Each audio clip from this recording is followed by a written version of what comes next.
Sa mga tropa, i-share ko po sa inyo yung paano gumawa ng Facebook Reels thumbnails. Watch this. Siguraduhin natin na updated po yung ating Facebook app. Punta tayo sa ating Play Store.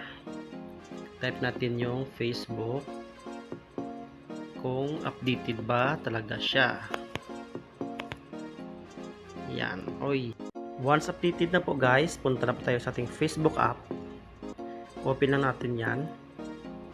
Then, gumawa tayo ng ating mga reels.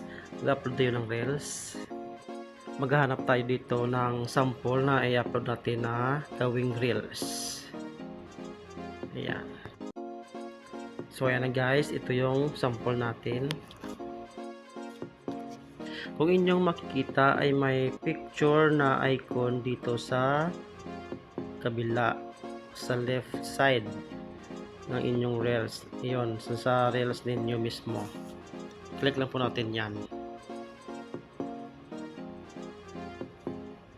Ayan. Makikita po natin dito yung pagpilian natin.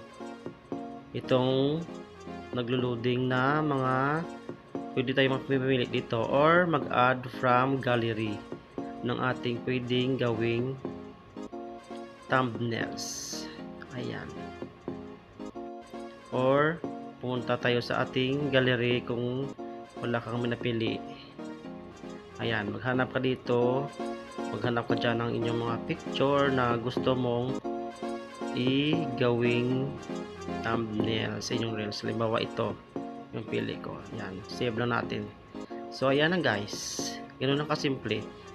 Magdagdag ka lang dyan ng description nyo, tapos ng inyong mga iba't pang settings. Ayun na guys, ito na yung lalabas sa inyong video bago mag-play ang reels ninyo. So yun guys, sana may natutunan kayo at sana may na itulong ako sa inyo. Thank you.